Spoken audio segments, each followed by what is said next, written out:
Continuamos hoy estudiando el capítulo 6 de esta epístola del apóstol Pablo a los romanos, y en nuestro programa anterior vimos cómo Pablo se sirve del terrible sistema de la esclavitud vigente en aquellos días para ilustrar el dominio completo del pecado y de la ley. Y vimos, la vida cristiana es la obediencia a Jesucristo. La identificación con Cristo es la santificación por posición. La obediencia a Cristo es la experiencia de la santificación y esa es la santificación práctica. No se trata de lo que uno hace, sino de dónde uno anda. No es cómo anda, sino dónde anda. Ahora, lo importante recordar es que los cristianos tienen que obedecer al Señor Jesús y tener comunión con Él. Todo el mundo tiene algún principio por el cual vive. No importa quién sea uno. Si uno vive por alguna ley, está viviendo de acuerdo con su naturaleza vieja. El vivir por alguna ley es un extremo. Y vimos que otro extremo contra el cual Pablo amonesta es el libertinaje. Si usted es hijo de Dios, amigo oyente, no puede hacer lo que le venga en gana, sino que tiene que hacer lo que le agrada al Señor. Debe presentarse a Él y serle obediente. La fe conduce a la obediencia a Cristo. No podemos librarnos de los lazos del pecado porque somos débiles, pero sí podemos presentarnos como esclavos a Jesucristo. Él es quien nos pone en libertad. Recordemos las palabras de Jesús allá en el Evangelio según San Juan, capítulo 8, versículos 34 al 36, cuando dijo que todo aquel que hace pecado, esclavo es del pecado. Y el esclavo no queda en la casa para siempre, el Hijo sí queda para siempre. Así que si el Hijo os libertare, seréis verdaderamente libres.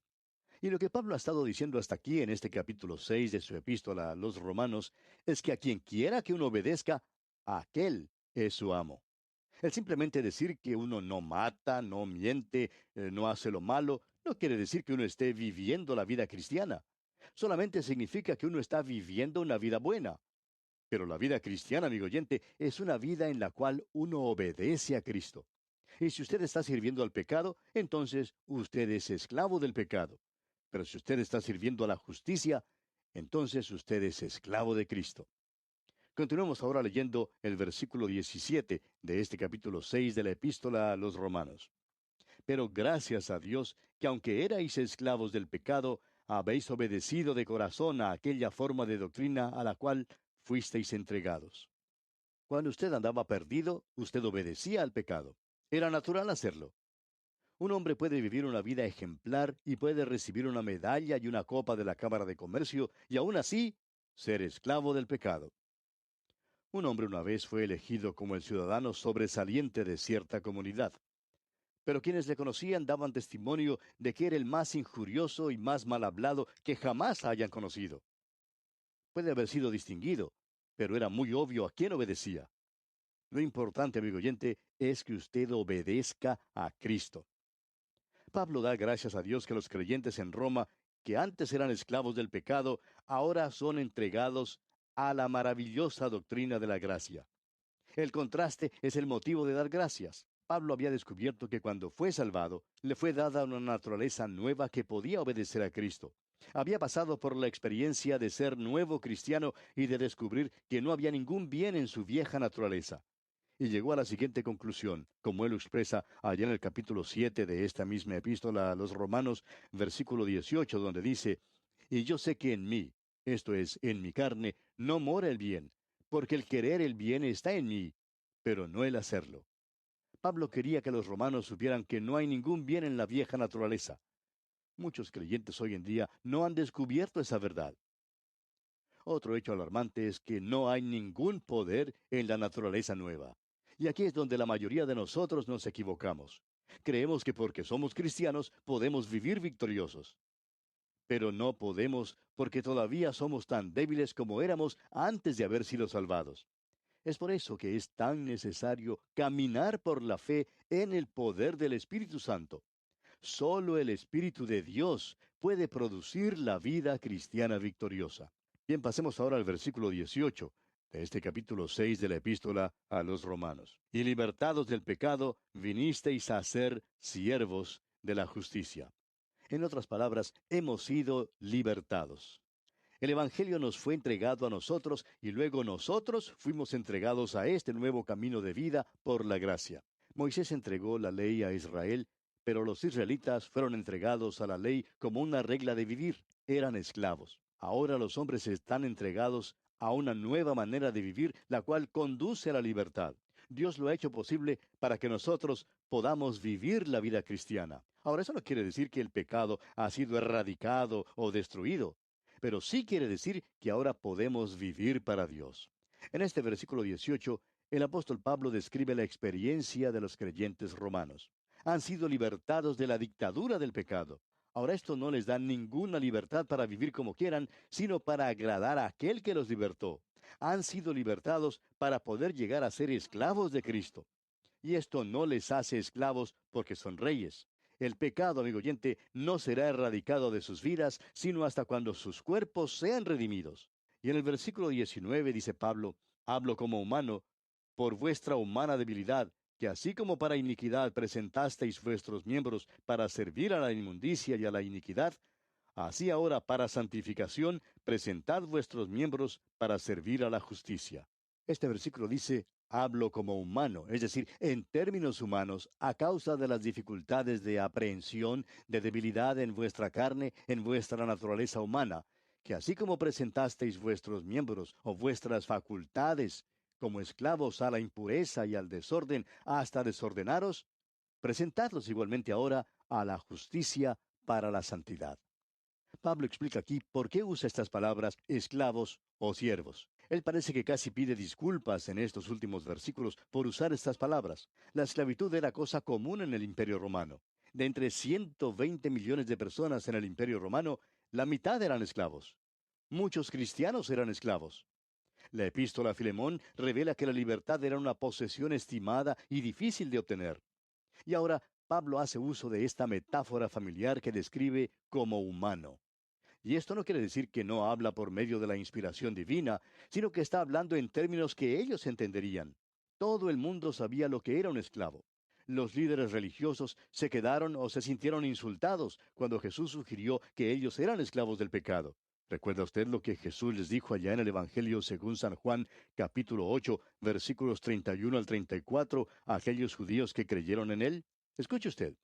Dijo entonces Jesús a los judíos que habían creído en él, si vosotros permaneciereis en mi palabra, seréis verdaderamente mis discípulos, y conoceréis la verdad, y la verdad os hará libres. Le respondieron, linaje de Abraham somos, y jamás hemos sido esclavos de nadie. ¿Cómo dices tú, seréis libres? Jesús les respondió, de cierto os digo que todo aquel que hace pecado, esclavo es del pecado. Ahora, ¿cuántos hombres y mujeres son siervos y esclavos del pecado? Pensamos en la tragedia de tantos jóvenes que participaron en la guerra de Vietnam, que fueron muertos o gravemente heridos. Pensamos en los miles de jóvenes que regresaron de esa guerra y que ahora son adictos a las drogas. Esta es una de las cosas más tristes de las guerras. Otra cosa triste, sin embargo, son los millones de personas que son esclavos del pecado. Al pensar en ello, no hay otra alternativa. Somos o esclavos del pecado o esclavos de Cristo. Es paradójico, pero como esclavos de Cristo, somos en realidad libres. Y Pablo pide a los hermanos en Roma que se presenten a Cristo mediante un acto de la voluntad. Somos conocidos por el uniforme que llevamos puesto. Si somos pecadores, somos esclavos del pecado. Pero si estamos sirviendo a Cristo, somos esclavos de Él. Pasemos ahora al versículo 20 de este capítulo 6 de la epístola a los Romanos. Porque cuando erais esclavos del pecado, erais libres acerca de la justicia. Hubo un tiempo, hermano que nos escucha, cuando usted era libre de agradar a Cristo. Vivía para agradarse a sí mismo en todo capricho egoísta. ¿Quiere volver a eso? La única libertad verdadera que usted tenía era que no le era posible hacer el bien. Ni pensaba en servir a Cristo. Y ahora en el versículo 21 nos dice, pero ¿qué fruto teníais de aquellas cosas de las cuales ahora os avergonzáis? Porque el fin de ellas es muerte. Una vez usted era libre y sin fruto. Hacía lo que le daba la gana, pero su único fruto era vergüenza. Y preguntamos otra vez, ¿quiere volver a eso? ¿Quiere volver a la vida vieja, amigo oyente? Eso es libertinaje más que la verdadera libertad. El fin de aquellos días es muerte. No hay ningún futuro para tal vida. ¿Siente usted dolor cuando cae en pecado? Eso es lo importante. Esa es la diferencia entre un hijo de Dios y un hijo del diablo. Al hijo del diablo le gusta hacer lo que el diablo quiere que haga, pero el Hijo de Dios anhela hacer lo que Dios quiere que haga. Y leamos ahora el versículo 22. Mas ahora que habéis sido libertados del pecado y hechos siervos de Dios, tenéis por vuestro fruto la santificación, y como fin la vida eterna. Pablo presenta ante los creyentes la esperanza excelente que tienen como esclavos de Dios. Son libertados del pecado, el cual conduce a la muerte, y su fruto permanecerá para toda la eternidad. Es conmovedor cuando se oye contar la historia de los misioneros, algunos de ellos muy jóvenes, que llegaron a las islas hawaianas allá por el año 1819.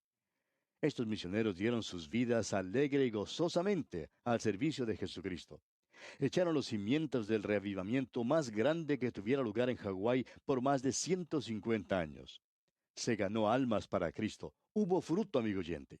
Y ahora, en este último versículo del capítulo 6 de la epístola a los Romanos, la vida eterna es contrastada con la muerte. Leamos este versículo 23. Porque la paga del pecado es muerte, mas la dádiva de Dios es vida eterna en Cristo Jesús, Señor nuestro. El diablo es pagador. Si usted trabaja para él le pagará. Dios, en cambio, no es pagador. Él es dador. Su dádiva es contrastada con la paga del pecado, que es la vida eterna. Esta vida está disponible a todos, pero solamente en Jesucristo.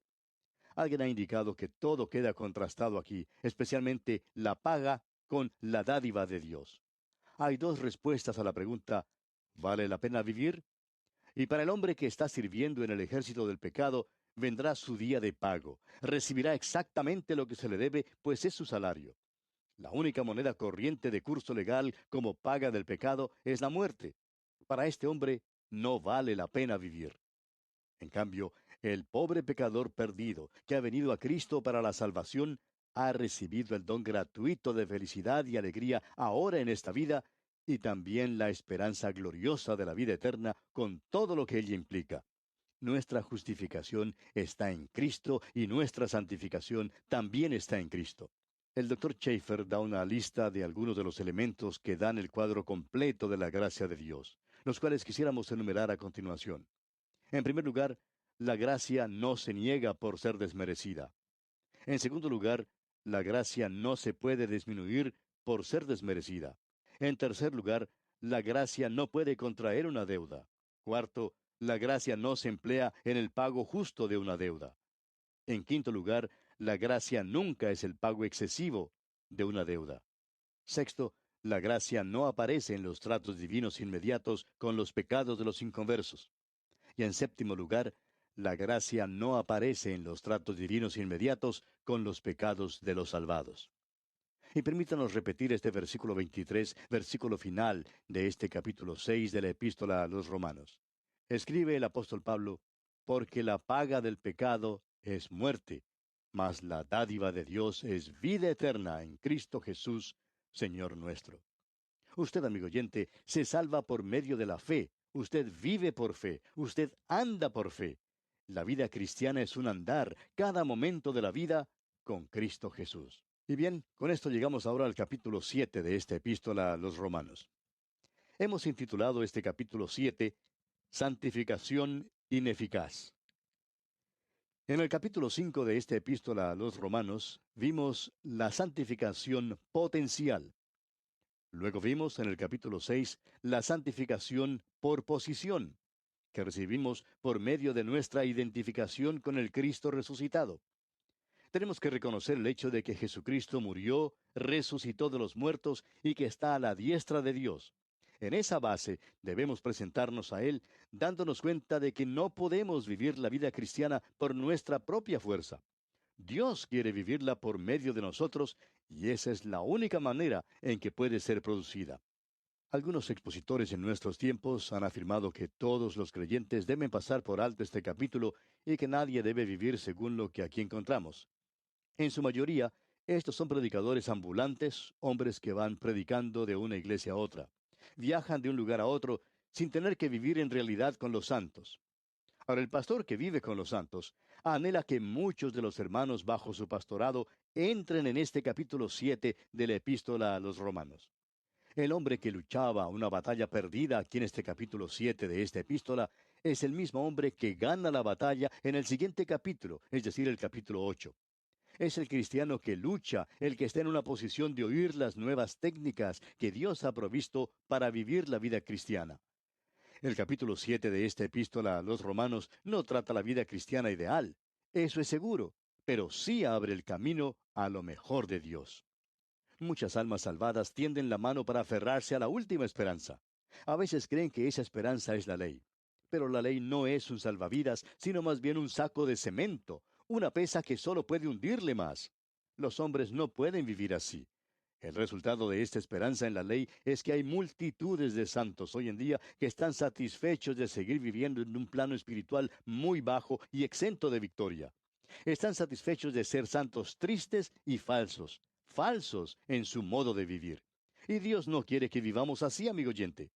Pero desafortunadamente son muchos los santos que están acostumbrados a la derrota y la aceptan como la norma de la vida cristiana.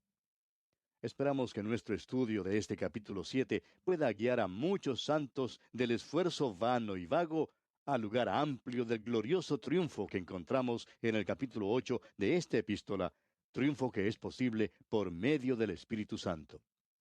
El capítulo 7 de esta epístola a los romanos es la historia de una santificación ineficaz. Nos habla de cómo no hacerlo. Pero lo que pasa es que la mayoría de los santos aprenden esto a través de sus propias y amargas experiencias. La respuesta a la santificación no se encuentra aquí, amigo oyente, pero hay una flecha que señala el camino. Hace años apareció una caricatura en un diario que creemos sirvió para ilustrar con exactitud el contenido de este capítulo 7 de la epístola a los romanos. Se veía en esa caricatura a un hombre muy apacible en una tienda de esas que venden toda clase de juegos de herramientas para ir armando uno mismo. Las manos, los brazos y la cabeza del hombre estaban envueltos en vendas y el brazo estaba puesto en un cabestrillo. Ahora éste le preguntó al vendedor que estaba detrás del mostrador, ¿no venden algún juego de herramientas para ir desarmando algo uno mismo? Amigo oyente, necesitamos aprender que no podemos vivir la vida cristiana por nuestro propio poder. Es necesario entregar nuestras vidas al Espíritu Santo. Todos los creyentes, tanto judíos como gentiles, concordarán en que la ley de Moisés es parte de la palabra inspirada de Dios. Parecería entonces que la ley debiera tener alguna demanda, algún reclamo sobre el creyente, aunque no haya sido salvado por ella. Y Pablo ahora demostrará que la ley no tiene ningún reclamo, ninguna demanda sobre el creyente. La ley condenó a morir a los hombres. Y usted, amigo oyente, no necesita buscar al juez que le ha sentenciado a morir para pedirle que le enseñe cómo debe vivir. Pablo mostrará aquí que la ley no tiene ninguna demanda sobre el creyente. Dios ha provisto otro modo de funcionar para el vivir cristiano, el cual es muy superior a cualquier cosa que la ley exigiera.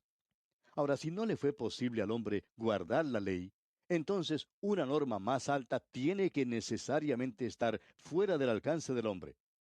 Ese es el tema de este capítulo 7 de la epístola a los romanos. El hombre no puede vivir la vida cristiana, y esto es algo que todo creyente necesita aprender. Leamos pues el primer versículo de este capítulo 7. ¿Acaso ignoráis, hermanos, pues hablo con los que conocen la ley, que la ley se enseñorea del hombre en tanto que éste vive?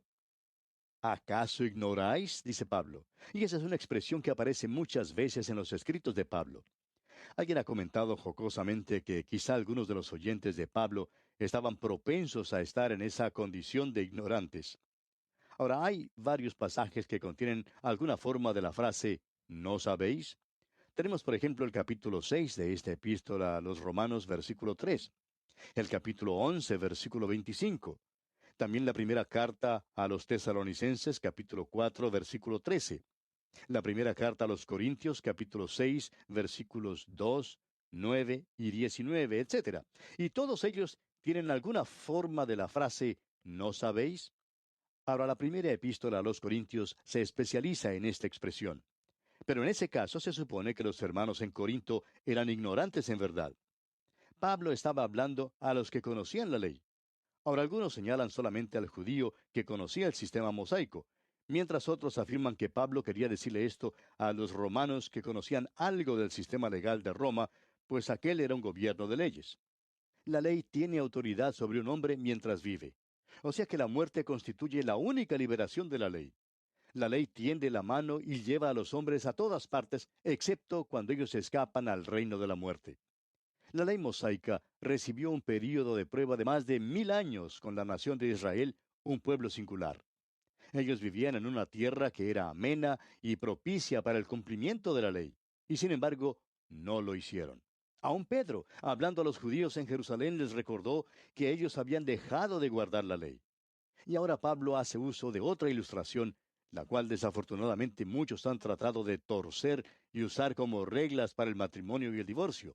Pero Pablo no está hablando acerca del matrimonio en ninguna manera, sino acerca del hecho que no estamos bajo la ley. Pero vamos a dejar la consideración de esta ilustración para nuestro próximo programa, porque nuestro tiempo ya ha concluido. Será pues hasta entonces, amigo oyente, que las bendiciones del Señor le acompañen en todo tiempo.